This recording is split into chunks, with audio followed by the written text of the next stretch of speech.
let's go. Oh boy. Hi. How's everybody doing? Oh man. So, give everybody a few minutes. It means we get to fill with random stuff, right? So, I'm supposed to be at a club meeting tonight because the great Lawrence Kent is speaking about fish from Benin, the country. Um, well, I wasn't feeling so good earlier today. Mostly just like some stomach stuff. I think something I had like either on my way home from Fishtober Fest or yesterday at some point just did not settle right with my stomach. So just to be safe, I was like, I'm just gonna stay home just in case. So that means I can stream instead of recording something. Oh wow, Mark starting it off strong. Thanks, man. Thanks for gifting 5 memberships. I really appreciate that. A few of you are gonna get some freebies. It's pretty awesome. And I think there's a setting somewhere. It'll probably prompt you if you don't have it turned on that allows you to accept gifted subs. I'm not really sure what what YouTube is thinking where they require that, but whatever. Stephen P, to answer your question, I only ate 2 things at the hotel. So at the dinner we were at, I had the chicken Caesar salad because I hadn't really had like any vegetables that day. I hadn't eaten much. Honestly, like that day I had there's like some potatoes and a couple things of sausage as a simple breakfast because I'm a weirdo. I don't eat eggs for breakfast. I really don't eat eggs, period. And it's a texture thing for me. I know it's really strange, but it's how I am. And everything had eggs. So I was like, well, I'll just get a side of the country potatoes and a side of some sausage. So that'll be my breakfast. and then I didn't eat until we had our dinner that night. And then Sunday, I just had like a little... it wasn't a bagel. I looked at a bagel and I was like, I don't really feel like a bagel because I don't know if they got a thing to toast it. And then I found out they didn't have a thing to toast it. And I instantly regretted my decision. I think I had like a muffin or something. Just as some breakfast, have something. And then I didn't end up eating until like 4 while I was on my drive home. Or no, it was later than that. It was like almost 5. I remember. But yeah, I think it might have been whatever I ate on the way home. Or something just messed with my stomach. So just to play it safe, I'm staying home. You know, I've been feeling a little blah today, and I was a little blah yesterday too. But yeah, the hotel food was terrible. But that's not Fishtoberfest's fault. Oh wow, my fishy mailman. Good to see you, buddy. It's been a while. And Beck's Fish Room. Thank you. Good to see those member super chats coming in. So, let me talk. Yeah, Xanadu. Yeah, eggs are great in theory. Yes, they are. They're extremely nutritious. It's a texture thing for me. Like almost everywhere I've ever had eggs, I used to eat them when I was a kid, and my dad made them like a really particular way, and I liked them that way. But the smell of eggs, and in general the kind of slimy texture of eggs, is something I'm not really a fan of. It's kind of in part why I don't like some fish as well. Which is why I basically just like only eat shellfish. Fish are friends, not food, and eggs are things that all my fish eat. So let me talk. I'm going to talk very briefly about what's kind of coming up and what I plan on doing. Oh, we're gonna have a conversation about my what I do and do like eggs in. No, I don't like eggs in breakfast burritos either. So if I ever make a breakfast burrito, I basically have to make it for myself. And then I would want something like a little bit of potato, some kind of protein, and bell pepper and onion. So basically, potatoes O'Brien with a protein wrapped in a tortilla is perfect for me, and maybe some cheese, you know. But yeah, it's a big thing, man. Eggs are a big textural thing for me. And I'm super strange like that. I've been like that for a very, very long time. But, you know, if, like, eggs, when they're put into, like, a meatloaf as a binder or used in baked goods, like, none of that bothers me. It's not like I'm allergic to eggs. It's just a personal thing. Because I'm a weirdo. I think we've established that many, many times, right? Will you eat them in a train? Will you eat them on a plane? No, definitely no. This is why I love chat, man. You guys are so great. So, let me talk. Now with Fishtober Fest over, there's gonna be a couple videos coming out. I am working on editing. It'll probably take me up through tomorrow to complete editing my talk, which is the how I fell in love with a fish that farts, all about dojo loaches. You want to hear something stupid? Or maybe it's just me being stupid. I didn't find out until after I'd completed my talk at Fishtoberfest that technically you're not supposed to have dojo loaches in Oregon. So I'm in Oregon doing a talk on a fish that you're technically not supposed to have as a pet. A little silly, right? A little silly. But yeah, I got cued off by that by the folks who own and operate Pisces Aquaria, which is this really cool kind of aquascaping themed shop that's down that way. But yeah, so my talk, I recorded my talk. Thanks for some help from the Mad Aquarist Chris Biggs, who was helping make sure that like where I was standing, it was in focus and on frame. So thanks to that guy, or at least he said it was. Now he might mess with me and make it all out of focus, and it'll be a complete cluster and a nightmare. But we'll find out, right? I was editing the audio last night. I'm gonna start the video editing tonight. It'll probably take me up until tomorrow to complete it. But yeah, let's see. So and then I want to do 2 other videos. One will be like a new Plants for Profit video, talking about kind of my experience as far as being like a vendor, effectively speaking, at Fishtoberfest, and why small conventions like that, and when they have the big like swaps at something like ACA or Triple Crown, why places like Keystone Clash or the big Greater Cichlid swap that the Chicago Club does, like all those kind of things, why those events are so awesome for us plant nerds who want to vend our plant drugs. Right?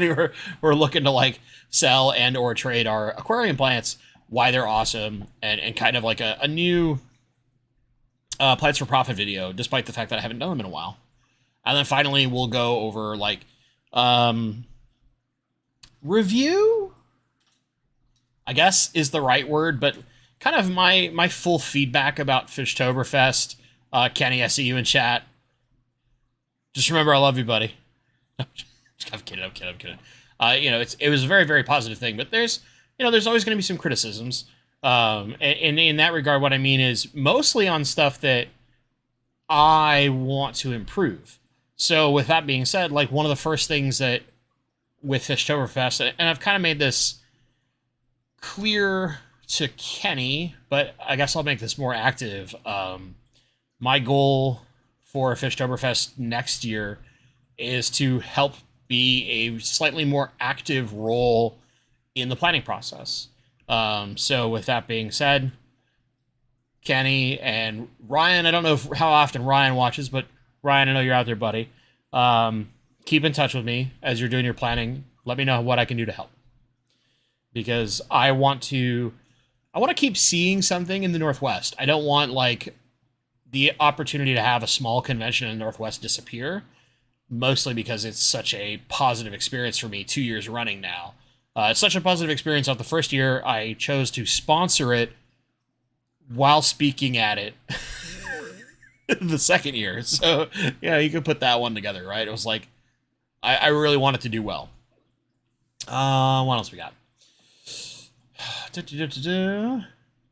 Oh, now that I see you in chat, Liquid Zoo, OnlyFins,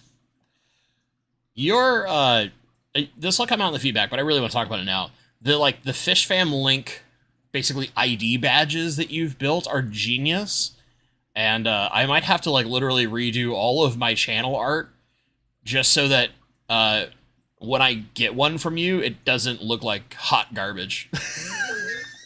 Because some of my art's so old, I probably need to update it, make it look nice, or at least my avatar picture, right?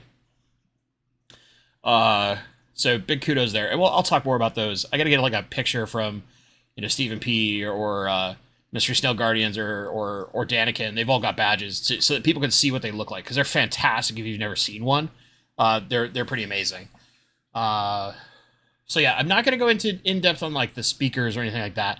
I want to save that for the kind of we would call in the tech industry we would call it a post-mortem, right? Where or a feedback or retro, where we kind of go retrospective and talk about the goods and the bads of the event, which it's like 95% good.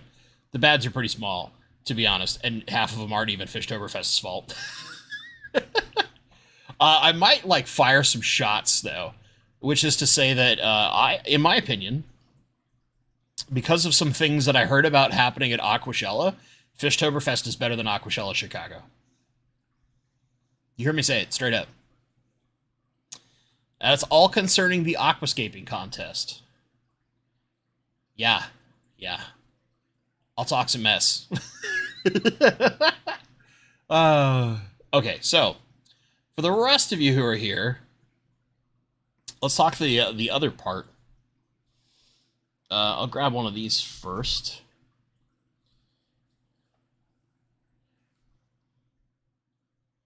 Right, I made these towels. I made a lot more than I made the hats on purpose. One, the hats were quite a bit more expensive. And two, after Triple Crown, I didn't have very many spare hats. Now, Triple Crown is a pretty good size event. There's a lot of people that were there. But we had a good number of people in the grand scheme of things at Fishtoberfest, especially considering it's not as publicized an event. And it also happened to the weekend after AGA and the same weekend as an Aquashella. So there's some stuff like that going on. Now tonight, we're going to give away 2 of these. So be prepared. All right. We're going to do some chat interaction. We're going to have a keyword in a minute for you guys to enter. I'll give away 2. God, do I have to limit them? I'm trying to think. I mean, it's a towel, so I should be able to ship it pretty much anywhere in the world, right? So I don't care where you live. You can enter no matter where you are. As long as I can reasonably ship to you, I'll ship to you. So check that out. Now, the other thing I want to note, for the members were given, and a number of people got free towels too. I gave all the speakers one. I gave all the vendors one. And a couple of random people who just like happened to come through. If they bought quite a few plants or they were like buying a towel and wanted like one plant, I would often give them something in that purchase free at my table. But somebody had requested towel number 1, and I thought I'd given it away. Turns out, towel number 1 of the numbered, this is the only numbered towel I have left, was just buried under a bunch of towels. So, in the near future, not only are we going to give away 2 towels tonight, we'll give away a few extra towels in some of the upcoming videos. There will be ways to win towels. So, for those who are present, you're going to get chances tonight, plus some extra chances down the line.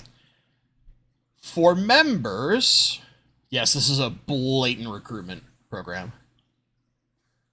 You'll have an opportunity to get towel number 1. I'm going to give this one away, but only to members. And I'll talk about how that happens in a video in the near future. Okay, so members, pay attention.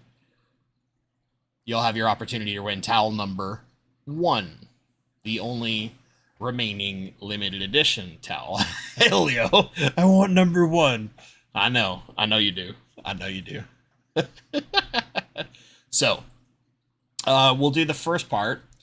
We go to our good friend Nightbot, make sure Nightbot's awake. Yes, Nightbot is awake. To enter, for the first towel, we'll give it away in a little bit. You'll want to do hashtag noodle. Noodle. and that will get you entered to win a noodle tail. It does feature art of our good friend Danger Noodle, as she shines upon us in fishy heaven. Right, this lovely piece of art here turned into a towel. Chat, go nuts, do your thing. Thank you. So let's talk about one more thing before we go into questions and answers. So other than a bunch of the cool stuff that's coming up, as far as videos are concerned surrounding Fishtoberfest, and me saying that I'm going to help Fishtoberfest, and I don't necessarily know that me helping Fishtoberfest means like I'm speaking next year, but that'll be up to the organizers. But more importantly, it'll be one of those things where it's like I'm going to do what I can to help make that event better and grow. Now, Kenny's already kind of spoiled some beans on what his ideas are, but yeah. This is Crypt. What is this? Oh, we're all saying hi to Crypt Keeper. All right. I was like, it's not a bid process. It's not a bid. You don't buy it. Killing me, guys. Mark, you're killing me. Okay. So I have been contacted very recently that I may potentially be speaking at next year's Keystone Clash. So nothing's official yet, although I'm pretty much like, I think I'm pretty much on the hook already. Because I've asked enough questions and been given enough answers that I will most likely be speaking at next year's Keystone Clash, which isn't until September of 2023. But for those of you who like, it's hard to come out, say, to the West Coast and go to Portland, that'll be an opportunity to meet me in person. And yeah, I'll probably do something psycho again and make some other like, you know, piece of merch like this beautiful bugger right here to go to that. Which I'm not really sure. I think there are far better people to have speak than me, but maybe that's just me, like my inherent need to keep myself humble. Oh man. Okay, so now for chat. From here on out, have some class. Oh god. If you have questions, we'll go into full question and answer. That could be about pretty much anything you could ask. I kind of don't care.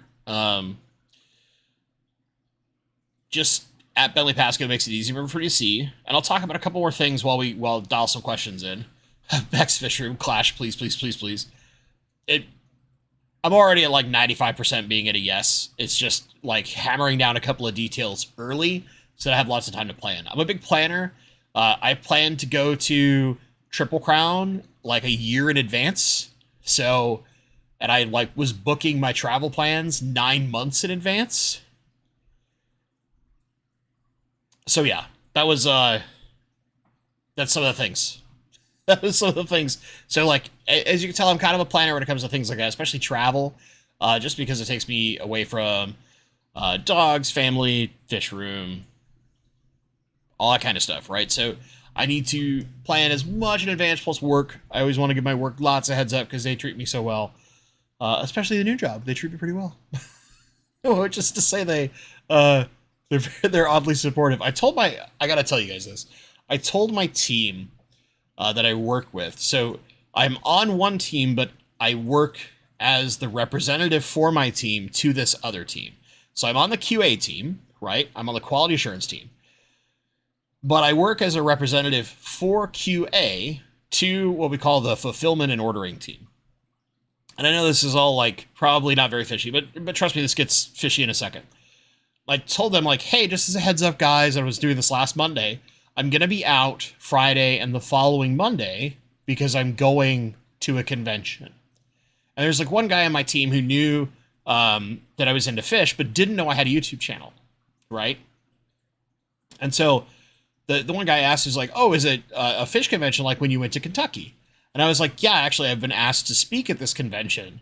They were like, well, what do you mean? I was like, oh, well, they have guest speakers come in, and because I run a YouTube channel and I'm local to the Northwest, they asked me to speak and told me I could speak on anything I want to. So my team, the whole of my team, took time in the middle of a planning meeting, like a 5-minute window, for all of them to look up my YouTube channel. They shared a screen and watched part of one of my videos, which is the most embarrassing thing I think I've ever had at work. Before they were all like kind of ecstatic at how much of a like deep nerd I was outside of gaming, but I was also a nerd in the fish hobby and going to a convention at 4 again. So little things like that make me really appreciate my work, which is why I like to plan very early. So hence why I say, like, I'm not a 100% of the class. I'm like a 95. We're barely into it, but Scotty's kind of like beating down my door. So yeah. Probably be at Keystone. It'll probably be like the one major thing I travel to next year. Maybe one other thing. Ooh, we have fish-related questions. Are there any mods here? I can give you a link for the badge. I'll talk to you later, Matt. I mean, as far as the badge is concerned, it's mostly just like I saw all those and I looked at like how old a lot of my art is, and I was like, I need to update that stuff before I talk to you and get one made. Talk about shows. What would his be? So curious about. I'm curious what you mean by that part. Let me know, Mr. Liquid Zoo. Kingfisher Sketch. What cool memorabilia do you have from the hobby? I just realized I didn't silence my phone. It's making all sorts of noise. Random paperwork in my pocket. Oh, I see why. I see who's correcting me on a certain messenger program. Oh, with your badge, cool. Thank you. Yeah, I know that Mystery Stealth Guardians made the lanyards, right? And I think I don't remember the full story behind this, but regardless, they're very cool. I'll talk about them later. You guys got to be all over the place. That's been my brain most of the last couple days, too. It's been all over the place. So, memorabilia from the hobby. I actually don't have a lot. Like, I have a few books and some posters. It's basically almost all rainbow fish related, although I do have, like, an example would be I have Karen Randall's Sunken Gardens, because I love the photography in it. I have Crystal Castleman's, like, plant Bible. I mean, just because the information is so good in it. I bought George Farmer's book over the weekend at Fishtober Fest, again, mostly because I wanted the photography, but because it's also very easy to digest the information that's in it, and I wanted to support George Farmer by buying the book, so I bought it, because I like George. Trying to think if there's any other, like, weird, interesting stuff. Like, I've got some, and most of it's posters. I have a lot of posters from rainbow fish oriented stuff. So a lot of Angfa kind of things. Like I have a Gary Lang poster that was made that has a lot of his fish. I have a book that's full of Gunther Schmieda's photography. But yeah, I have a lot of stuff that will end up taking probably a lot of room whenever I can build my fish room. I probably actually have more like art and stuff to hang up than I will end up with space. Because, you know, fish tanks. But we'll see. But yeah, I have the thing behind me. I probably won't have much more behind me, mostly because I'll eventually stream from a different location in my house whenever I can get things done. And this is something that my mom made for me, right? So the koi, it's the diamond point type art. So it's all the little like beads. My mom made that for me, so it's kind of special. I do have something that you guys will eventually get to see that was made by Elquin Jenna, who she'll probably watch and replay, but she's been around for a while in the channel and been a follower. She's a really good friend of mine who's local. She made this massive diamond painting I'll have to like bring it up at some point. Where she basically custom built this new piece of art and logo for me out of some stuff because she does some graphic design work, and then made it in a big diamond painting.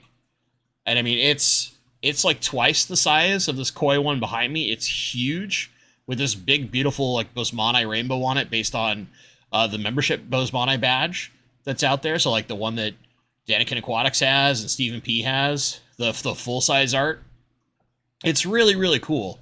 And that'll probably go somewhere in my, like, when I build my true fish room, it'll go somewhere prominent in there, so that when I stream, because I'll probably stream from the fish room, it'll be visible. It's in some way, shape, or form. And then this will probably stay in my room for me, because I love it. Because my mom made it for me, and my mom's awesome. So yeah, I don't think there's any other like fish memorabilia I have beyond that.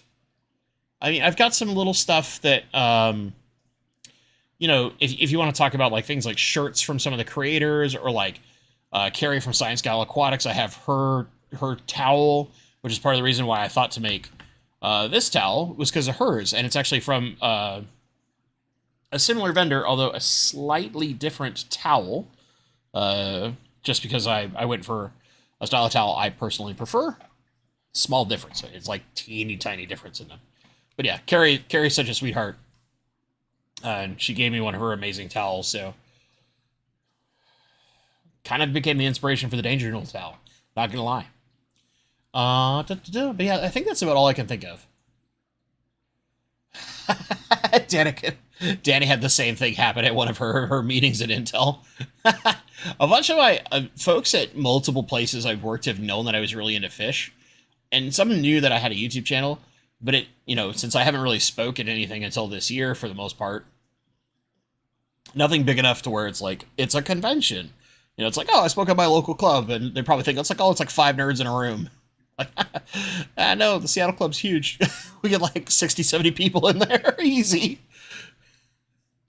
But not in my talk, though, because I was in the middle of all the COVID nonsense, so it's like 20 people. But hey, 20 people, right? All right, let's do some of these questions that have popped up. Nabokov fan, I'll try and keep it brief, but one tank at a time. Update. It's infested still. It's been years. Dosing pressurized CO2. Now to try to help. I'm pretty sure it's staghorn algae. Yeah, so staghorn typically reacts. The best way to kill staghorn is either A, using hydrogen peroxide, or B, using liquid carbon and spot dosing. It's a really slow process. Staghorn's a super, super stubborn algae. And one of the big things is removing as much as you possibly can by hand, which can be a nightmare, I know. Staghorn sucks. It can be one of the hardest algae, I think, to fight off. A lot of people might think that's the way of blackbeard algae. Honestly, I think staghorn's way worse in just how persistent it is and how much of a nightmare it can be to get rid of at times. The one tank that I've had staghorn in, I think I've had it twice in the same tank. The first time it died off pretty fast. The second time, I think it took like 9 months to get rid of it. I knew how to treat it. I knew what to do. And it still took me 9 months. It was annoying. It was very, very annoying. But, keep in touch with me. We'll try and figure it out, right? And try to help you out with it. But yeah, it's tough. It's so tough. Leo 2, non-aquatics, having issues with my Flex 15 with my swords in the tank, having holes on the leaves, light is on for 6 hours, light cover is has condensation on it, could that be the issue?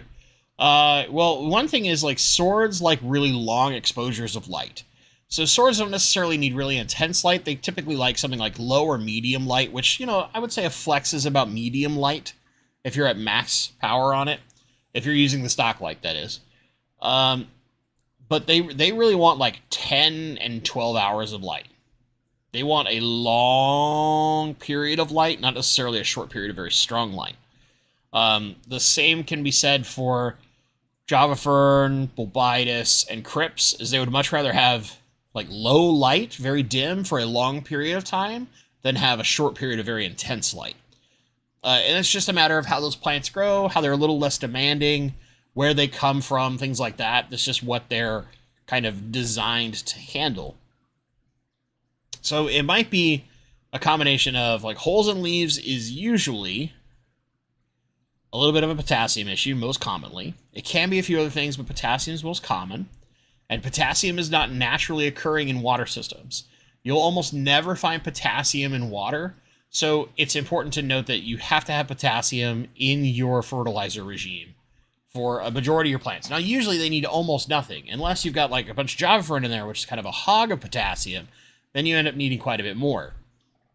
But the second thing might be it's kind of being pissy because it's not getting enough light, and it's consuming parts of itself to keep what it has healthy alive, which may seem really weird, but a lot of plants do that as a kind of a defense mechanism, if you will, to protect themselves. Bob Purcell, give Bentley some love with a little tickle on the thumbs up. Bob, you're a far better YouTuber than I am. A reminder for those who might have came in late, hashtag noodle. This right here, bonk. We'll get you entered in the contest. We'll be drawing very shortly for one of these. A noodle towel shipped to you. Anywhere. Anywhere. So, you know, do the thing with the stuff. I got robots monitoring the chat. Let's see, who all is in it so far? I see some people who are channel regulars that I'm gonna pin that, who are not answered. I'm gonna start calling people out. Jeez. But yeah, some of you folks in the chat, make sure you put the noodle in there. Get yourself entered. Don't miss out. Don't miss out. I probably need to make sure that I'm like not forcing it to be capitalized. I don't think I am. Nah, because like I see people who are doing not capital and getting in there, so we should be fine. Should be fine. Case insensitive. Perfect. To make sure that it was not a dumb error on my behalf. And that I did something wrong. John. So, there are a few people I got to talk with out there. One was John Epson, and I purposely gave him an extra towel and said, hey, give this to your mom. Because his mom, if you'll remember, is the one who gave me, or maybe it's more accurate said, allowed me to adopt her Blue Hawaiian Moscows, which you guys all know me for. I love to death, so had to give something to his mom just cause. And eventually, whenever I put a guppy on one of these things, I'm just gonna ship one out to her because that's her babies. I'm taking care of them by proxy, so I better make sure that if someone's ever got the guppy art on it, it goes her way, right? Right? I think that's right. All right. Let's see here. Can we do a little... I'll answer one more question and then we'll do the giveaway. Make sure I didn't miss one in here. Talked about the flex. Some bad stuff. Bob Purcell. How are the new fish in the flex doing? Can't remember which rainbows you got. So those are the Chilatharina Upper Tor River that are in there. They're doing great. They're super active. They tend to spend a lot of time like up here in the flow, actually. I'm not going to keep them in there too long. I want to move them to a larger tank. I've been doing some shuffling of fish, putting a few more fish in like the retirement tank and trying to make a bigger space open because bigger space is great for rainbows growing, right? But temporarily, it's been really fun to just kind of sit back and enjoy them here in that tank. I think there's like 9 or 10 of them in there. It's a good number actually, but they're all little babies. They're all like 1.5 inches or so, you know. So they're not too big for it yet. Probably got another like 2 to 3 months before I really would have to move them. But earlier is of course better. So they'll get moved. They might actually go live with the running rivers. Haven't really decided. Gotta figure out a good spot for him. Give him a little extra room to run around. Okay. Last call. Hope you're in there on the hashtag Noodle. If not, well, gonna just wait for the second one. I suppose I could, I probably should, like, do this the smart way and, like, window capture. Right. Right, let me do that.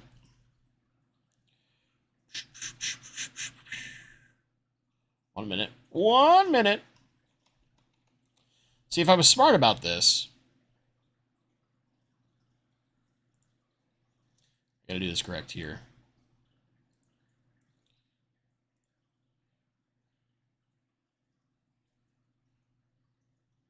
All right. You can see the 8,000 windows I have open. So we're going to roll it. 3, a 2. Oh, wait a minute. I gotta fix this thing. Look how huge this is. You can watch me be inept in person. Bam. There we go. You ready? Oh, come on.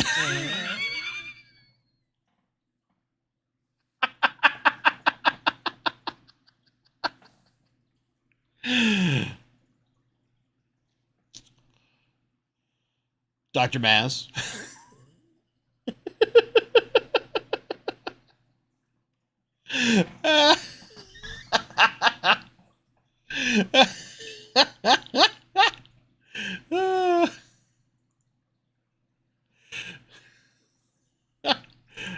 I find that very funny. I don't know if you know this. Oh boy. Yeah, I was gonna say, you do have one already. Are you cool with me spinning again? All right. Woo! Thanks, Dr. Maz. Aw, Geek Boy. Got a few minutes to speak up.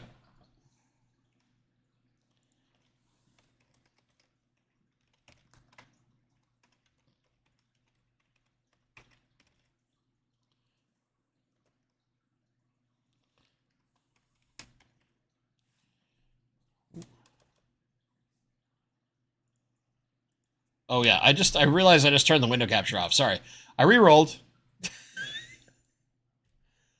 Are we sure that I'm supposed to be a YouTuber? So, Geek Boy, you're our first winner. Just do me a favor. Shoot me an email, bentley.pasco@gmail.com. I know that you're a channel member and all those good things. So, awesome, awesome, awesome. Just shoot me a message because I'm going to need a place to ship to. Right? And I'm only going to use it for the towel. I'm not using it for any nefarious stuff, but just to ship you a towel. I'm going to try and ship that out this weekend. So, there's that. We'll kill this window. The best YouTuber. The most inept YouTuber.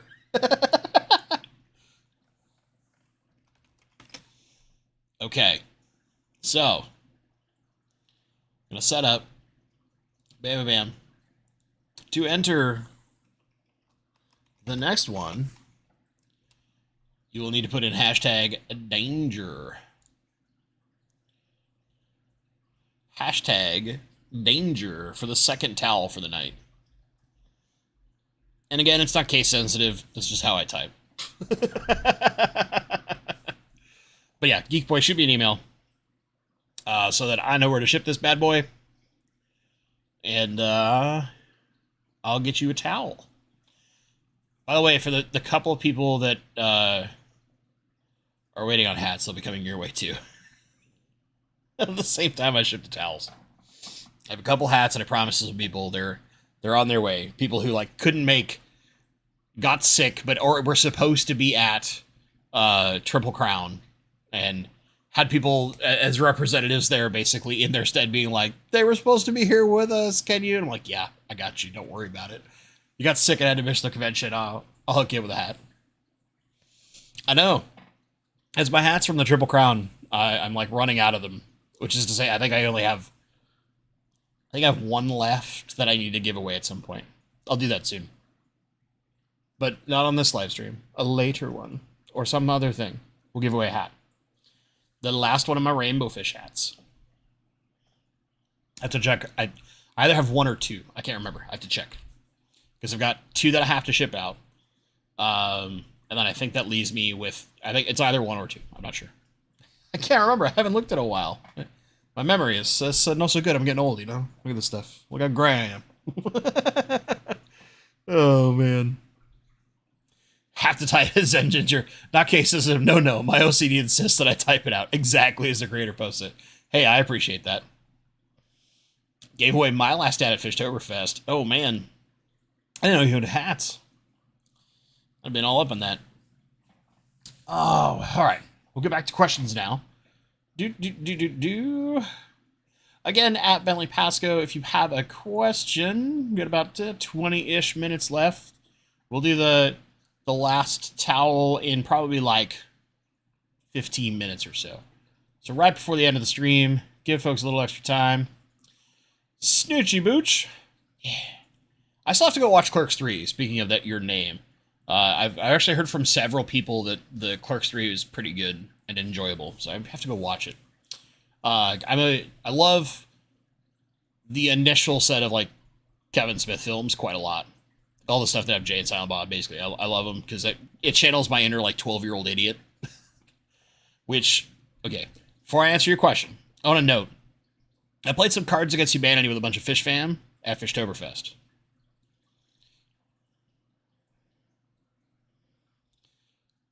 I could probably never play that stuff live on a live stream. Because my like inner like idiot 12-year-old comes out. But most people it's like that, right? Cards Against Humanity is designed to make you like a horrible person to laugh. There's a very dark humor in that game. But me and Mystery Snail Guardians were like connected by the brain or something. Our apparently sense of humor like is right there.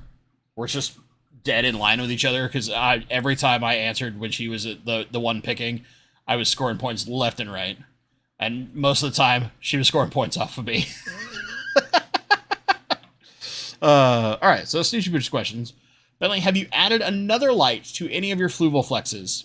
Nope.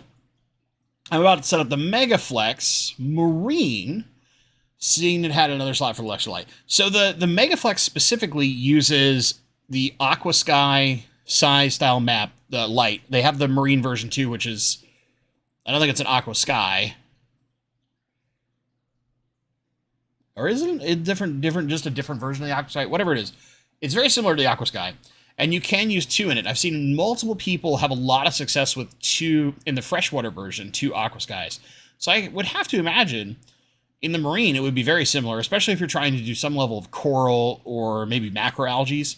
Coral especially. Like you're doing the right coral, it needs a little bit more light intensity. Socketing in the two lights is probably a pure win. With one, because they're not super tall, you get pretty decent light, but if you need that stronger light, use the second one, and you can always dial their intensity down with two lights, rather than be like push one light at maximum and just not have a chance, you know? So I would say it depends on what you're trying to put in on the marine side, right? If you're trying to do certain corals that really do and get that in place.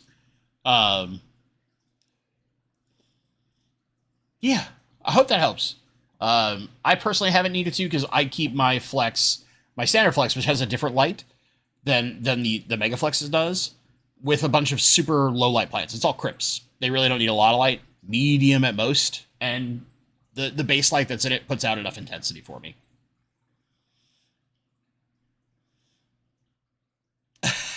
Nabokov fan, yes, the best part of the stream. The SAE in the back wants to say hi. Yeah, my SAEs, especially the bigger one, they're kind of psychos. They do some very random stuff in that tank. Oh man, what are you guys gonna do when I don't have a flex in my background anymore? When I get to streaming and I'm in a different location or something completely different setup, and there's just like not my really ugly stand from the, I think it's 80s, with with my flex on top of it. My flex that I like leave the algae on purpose so that my placo can just graze on it whatever it wants. Yeah. Maximum lazy, man.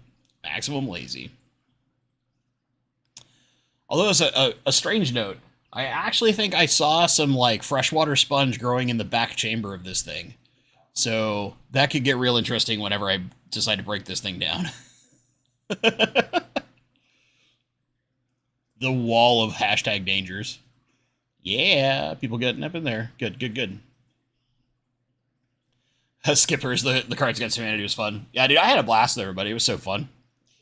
Just the whole experience was great, right? Just getting to hang out with people. That's the part about any given event that I like the most. Kelly Foreman, Bentley, let's hear about the scape contest. You want me to talk about the scape contest at Aquashella? Because I'll talk about it. I'll talk about it. Uh, I think inherently, whenever judges put notes on only certain participants and they leave the notes section, whether positive or critical, completely blank on all other participants, and only the participants that had note sections place and also tend to have some level of friendly relationship with all of the judges, that's a problem. In any judging, so let me explain why I'm going to go down this line, okay? When I used to, before I came back to the fish hobby, I used to do a miniature war game called Warhammer 40,000, or normally just called it short for 40K, right? Well, you have all these miniatures that you paint. And a part of judging tournaments for that is doing paint judge work. So I used to spend a lot of time, and I used to paint too. Not that great, but okay. Compared to some of the people I know, not well, but they're incredible talents. Everyone I judged, all of their sheets were always open when judging was complete after awards were given out. And we had a section specifically for positives and negatives that we had to put notes in. And the reason why we had to, this was a policy, was so that we could either A, ensure that every person participating had feedback and thus knew what to work on for the next time they were in a tournament. So if they wanted to bring a different army and they were working on it, or maybe they were going to keep painting the army they were working on to keep improving it, they would know where they could get more points and score better. We had a very distinct system that made it obvious where your points were. And then from there, where the subjective type things were, where opinion starts coming down, where like two people who both score like 95 out of 100, how do you determine which 95 out of 100 is the slightly better one, right? That's where those notes came in play. If you as a judge in any competition where there is subjective results determining a winner, if you do not put notes on every single participant, you are doing a disservice to those people, most importantly. Also, if you only have notes on the ones who win, there is a potential for bias. You need to be as objective as possible. However, art is always subjective. Like, we were sitting down after the speaker dinner, and Stephen P. hands me his phone with a series of pictures for me to look at all the tanks in the aquascape contest. And he asked me what ones I like the most. And I walked through several of them without knowing who they belonged to and was being critical. Because I'm looking at the positive and negatives. And there were several where it's like, I like this, but I think what we need is that this space over here is like empty in the bad way. Or, yeah, what they really needed to make this part dark or have it lit to make it more interesting, to bring more focus down here and be artistically more pleasing. Or I don't know why they're doing X, Y, and Z, you know, like lots of questions like that, or criticisms like that, that just are part of my subjective taste, right? Because I'm not sitting there with a check sheet that goes like, score this 1 to 10, walk through, add up points, then stratificate everybody, and maybe you have to do some subjective stuff afterward. That part is where I question the judges in place or the system being used to judge. And this happens all the time in like the IAPLC. So every time somebody's like, well, what's your international aquascaping placement layout contest rank? I'm very happy to say I don't participate in it because I'm not an aquascaper. But more importantly, I don't like participating in those because they're so subjective. You'll notice year after year that certain styles of tanks tend to do really well.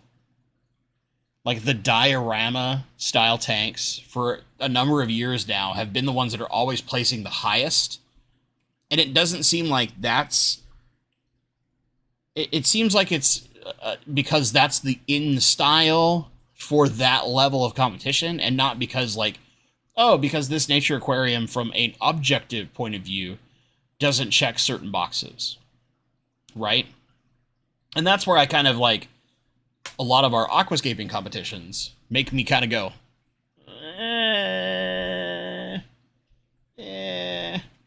What you should get, honestly, is judges who are not aquascapers, but are critical thinkers. You can have aquascapers, but you need a mixture. Because if you get only people who are aquascapers, and they happen to know a couple of the aquascapers in the competition, there's a huge chance for bias. You need somebody who's going to break up that mentality and question why things are being rated the way they're being rated. Always. You need a critic. I'll be your critic, happily. I will tell everybody why they're wrong. So, like an example, and because I like this person, and I think that their scape was cool, but my biggest qualm was nature doesn't do that, right? Papa Shrimp had I think he placed or something like that, right? I think it's like 3rd or 4th place. And he had this huge, like, mass of wood, but it was all curved up like this, right? Well, when trees fall in nature, they don't look like that. And also on the outside where all the wood is, where it's pointed to, there's just this huge empty space over here, which is an opportunity where a bunch of planting could have been that is kind of your showcase or done in some other way to add some level of depth. And it was not present. And those are the things that I was critical about. Because to me, it made me look at like, one half of the tank looks amazing. The other half of the tank, I'm just kind of like, it's the end of a bunch of sticks, and it kind of doesn't look like nature in any way, shape, or form. It's too artistic. Too artistic. Trying too hard to be pretty. I think I said that about another tank. I can't remember. Was that Grant and Shelby's? I said they were trying too hard. I love them to death. I want to be clear. Like, they made a cool tank, and it's way cooler than anything I'd ever make. But I just like my first impression when I looked at it was like, you're trying way too hard with that rock. It's like, I'd probably be a horrible judge because I'd just be like, I'd be like the if you guys ever watched like any of the, what's the damn show? Simon Cowell in his early days judging, where he was just like a relentless dick. That would probably be me.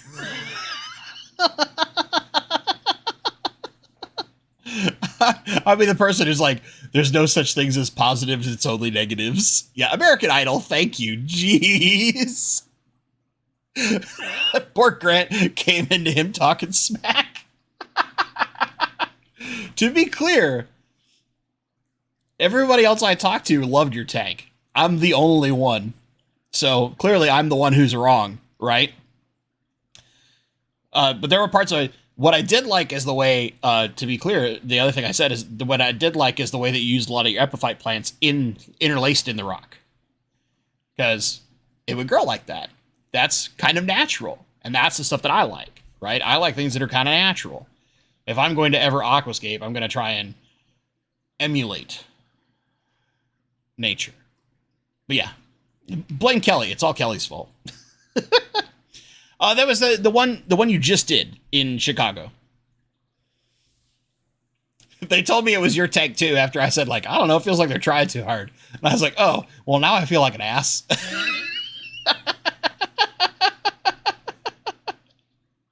But that's me unfiltered, right? Like, if I don't know whose it is, I'm just like, I don't know. I like this part, but this feels like it's trying too hard. Yeah, I think blind judging would help too, but it's so hard. It's so hard to, in a convention like that where people are trying to like move around the convention and stuff to get judges who like just don't know who's working on stuff, right? That would be very difficult, but it's possible, I'm sure. But yeah. I'm a weirdo, man. Let's see here. It's about time. Make sure if you haven't already, #danger gets you entered into the giveaway for one of these. A Danger Noodle Fishtoberfest hell. The last one of the night. We'll have some more in videos upcoming. I'll talk about how to win a couple of the extra ones that I have left. So if you haven't already, #danger. That's going to get you in there. Grant, just know that I love you, buddy.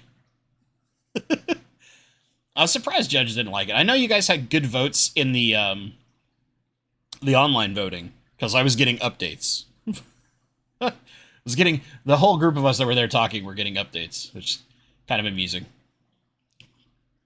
All right, I went off a little long that, didn't I? I want to do one more question, then we'll do the giveaway right quick. Kingfisher's Catch. What do you know about the Melanitania myraci fry and raising temperature? I hear more females at higher temps. What age size to change temps to accommodate this? So basically, it's effectively right at hatching. So what has been experienced thus far in the States is lower temperatures, higher male rates. Higher temperatures, more females. Somewhere between about 76 and 78, you get about a perfect 50-50 male to female ratio. You drop down between like 74-ish range, more males. You go up to the 80-plus range, you start seeing significantly more females. And this also applies to the Kalitawa. So it's very interesting, which... Brain. Stephanie, Aquaria Life, I don't think she's in chat, but she's got a bunch of myraci fry right now. Because she got myraci at, not at Triple Crown. She was looking at a Triple Crown, but then bought them from Dan's Fish, if I remember correctly. So she's got a bunch of fry she's raising up, and I was like, might have to talk to you in the near future. I'm also probably going to talk to her about something way more expensive than myraci fry. She had 173 plecos. I had to not spend money while I was there, because I didn't know what tank I'd put them in, but when I have a prepped tank for them, I am probably going to spend way too much money. Okay. Let us, the spoiled back chat is going wild.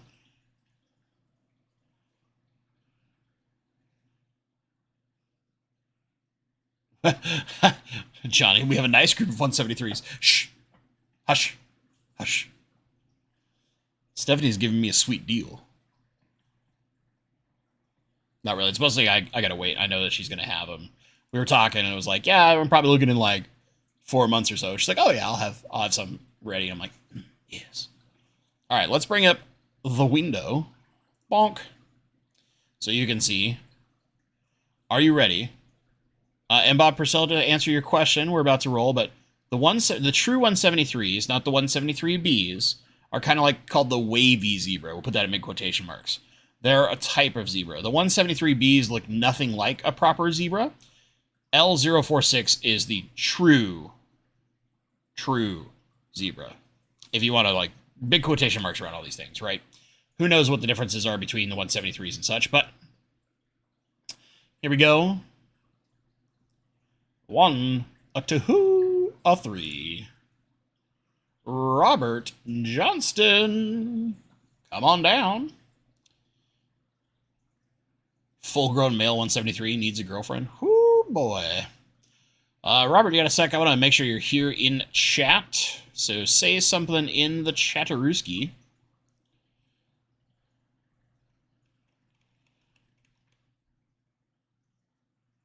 Make sure you're here. Patience is a virtue. I'm only going to be so patient, though. I want to make sure you're here in chat. I want people to be active for this one. Present, if you will. There he goes.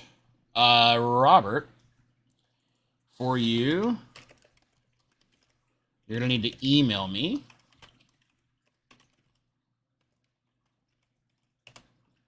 This is my email, bentley.pasco@gmail.com, so that I have your shipping address so that I can ship you one. So congratulations to Robert and Geek Boy on winning some towels. But do not fear, my friends. Do not fear. I got more. I'm going to give away some more. So, like I said, we got three videos. Wow, it's bad when I can't count. Can't remember what I said at the start of the stream. I'll have 3 videos coming out. So one is going to be my talk. That won't have any giveaway stuff in it. The second, we're going to do like an overall kind of a retrospective, if you will, and a review of Fishtober Fest 2022. There will be a way to win towels in that video. So be watching, be paying attention. There might be things sprinkled throughout the whole of the video in order to get you entered. So be prepared. And then finally, I'll do a new Plants for Profit video concerning things like small shows like Fishtober Fest or Keystone Clash, etc. Give me good reviews. Don't worry, Dr. Maz, you're set. You're good, buddy. I don't know about that rum you brought, though.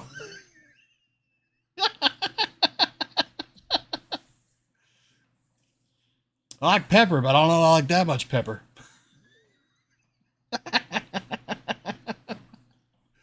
Although, you know what? I mixed part of that with lemonade. It actually wasn't too bad.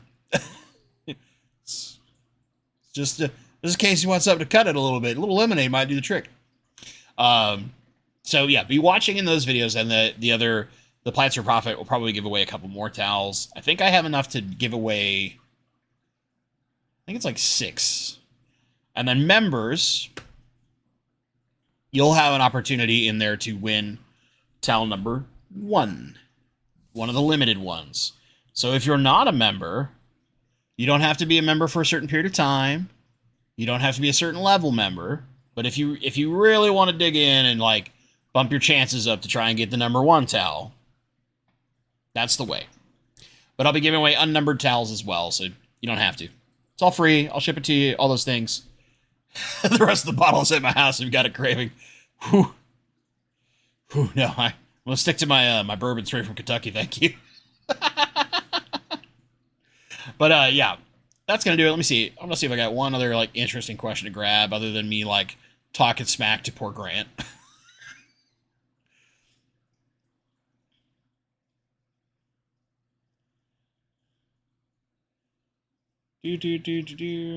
Nope, okay, I just started a bunch of conversation. Cool. So, with that being said, gang, okay, Desert Fish Keep Here Go. Just got my bristle nose back from a friend. I want to get him a new cave so he can have a girlfriend in. He's the chonkiest at almost 6.5 inches and wide. Any recommendations for a good cave? So me personally, I just use El Cheapo, the like terracotta Gart watering stakes that you can buy on Amazon. I know a lot of people really like the caves from Pleco Ceramics. Tom from TM Aquatics, who breeds a ton of plecos, he loves the Pleco ceramic caves. So if you're looking for something that might be better to like size for that size fish, I would check out Pleco Ceramics, just because people who I know and trust that are big Pleco breeders use them. I'm a cheapo and just use watering stakes. But that's because they fit my fish better. whenever I can do like the 173s or 46s, whichever I happen to get a hold of first, then I would be going more toward a custom thing, because you need something a lot smaller, right? Because they stay so much smaller than a lot of your bristle noses that have some good chunk to them. But yeah. Treat your fish. Give them a love shack worth making. What are you trying to say? What are you trying to say to me, Kingfisher Sketch?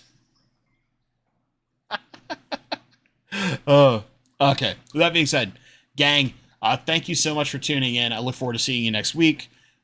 This Saturday will be the video for my talk that was at Fishtober Fest, how I fell in love with the fish that farts. I really hope you guys enjoy it. It was a blast. There was some good chuckles to be had at the talk live itself. So I really hope you guys enjoy it. And with that being said, thank you so much for watching, and stay awesome. Have a good night, folks.